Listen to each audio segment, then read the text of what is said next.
আসসালামু আলাইকুম এভরিওয়ান, কেমন আছেন সবাই?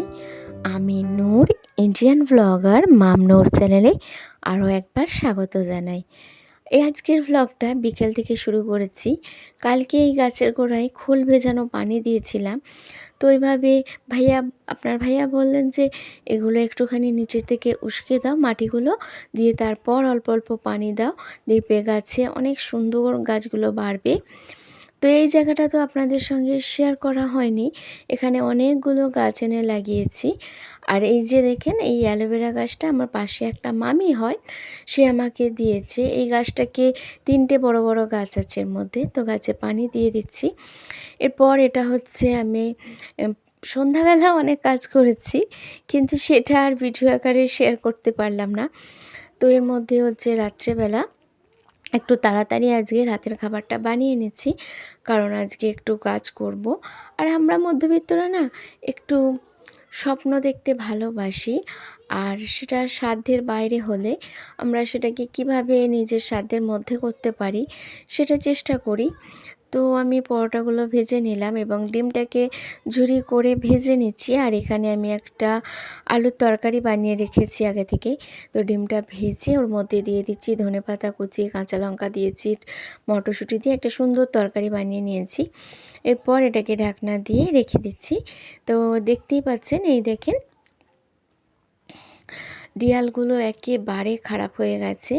আর দেখতে না সারাটা দিন রান্নাঘরে কাটাই, আর রান্নাঘরটা যদি এরকম হয় ভালো লাগে। আর এখনই ভাইয়া নতুন দোকান, তো সেক্ষেত্রে হচ্ছে এখন যে টাইলস লাগাবো সেটাও এখন উপায় নেই।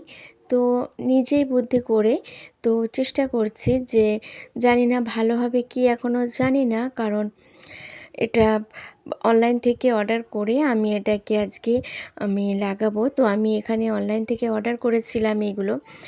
দেখতে মাশাআল্লাহ এত সুন্দর, আমি জানি না আমার ভিডিওতে কতটা ভালো দেখাচ্ছে, বাট এই পেপারগুলো না দেখতে অনেক সুন্দর। আর এগুলো লাগিয়ে কিন্তু রান্নাঘরটাকে সত্যি একটা তো এখানটা না তো একটা অসাধারণ লুক ক্রিয়েট করা যাবে। তো এটা আমি বানাচ্ছি দেখে মেয়েও চলে আসছে এখানে আমাকে হেল্প করতে। আর মেয়ে একটু বড় হয়ে গেলে তো মায়ের বন্ধুই হয়ে যায়। তো এরপর হচ্ছে আমার ভাগ্নি দেখে, আমার ভাগ্নি চলে এসছে আমার সঙ্গে কাজ করতে। তো এগুলো লাগাতে গেলে দুজনের প্রয়োজন হয়, তবেই ভালো করে এটা কিন্তু লাগানো যায়। তো আমি কতদিন ভিডিও দিচ্ছিলাম না, কারণ আমার এই চারপাশটা এতটা অপরিষ্কার লাগছে, মানে এই দেয়ালটা এতটা অপরিষ্কার লাগছে। তো আমাকে ভিডিও দেওয়ার সময় আমার মনে হচ্ছিল হয়তো সবাই মনে করবে আমি এত নোংরা, এত চারপাশটা এত নোংরা হয়ে রয়েছে। কিন্তু এগুলো না মুছলেও এগুলো যায় না, কারণ এই দেয়ালগুলো এতটা কালো হয়ে গেছে, মানে অনেক দিন পরে থেকে, যেহেতু বাড়িতে কেউ থাকেনি। তো এগুলো একটা তো আমি এগুলোকে লাগিয়ে নিয়েছি। আর এই যে দেখছেন, এগুলো মুছে প্রত্যেকদিন মুছি, কিন্তু তার সত্ত্বেও এই কালো দাগগুলো আর যায় না। যেহেতু আগে কাঠের চুলোয় রান্না করা হতো আর এখানে হাঁড়ি রাখা হতো, তো সেই দাগগুলো যেন এখন আর একদমই যেতে চায় না। তো মাশাআল্লাহ আমি এটাকে লাগিয়ে নিচে, দেখতে না পুরো পুরো মনে হচ্ছে যেন এটা একবারে স্ল্যাবটা পুরো পাথরের। দেখতে মাশাআল্লাহ এত ভালো লাগছে। আর তার আগে একটা রিকোয়েস্ট করে নিই, আমার ভিডিওর যদি কোনো অংশ আপনাদের ভালো লাগে তো প্লিজ একটা লাইক দিয়ে দেবেন। আর যদি মন চায় তো পারলে চ্যানেলটা সাবস্ক্রাইব করে রাখবেন। তো মামি ভাগ্নি মিলে অনেক রাত পর্যন্ত এই কাজগুলো করে নিচ্ছি। তো ওই জন্য ভিডিওটা আমি ভাবলাম না যে আরেকটু ভালো করে রান্নাঘরটাকে আগে গুছিয়ে নিই, তারপর হচ্ছে প্রত্যেক দিনের ভিডিও শেয়ার করব। তো আপনারা দেখেন এটা মাশাআল্লাহ কতটা সুন্দর লাগছে, তো দেখে বুঝতেই পারা যাবে না। হ্যাঁ, আর দামগুলো বলে দিই।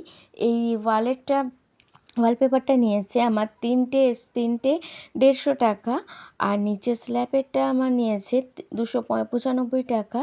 তো মোট 450 টাকার মতো, মানে মোট 450 টাকার মতো এটা হয়েছে। তো এত সুন্দর, আমার একটু কম পড়ে গেছে, তো ওই জন্য ওখানে একটু কাগজটা লাগিয়ে দিয়েছি। তো আমি আরেকটু অর্ডার করে এগুলো ঠিক করে নেব। দেখা হচ্ছে পরে।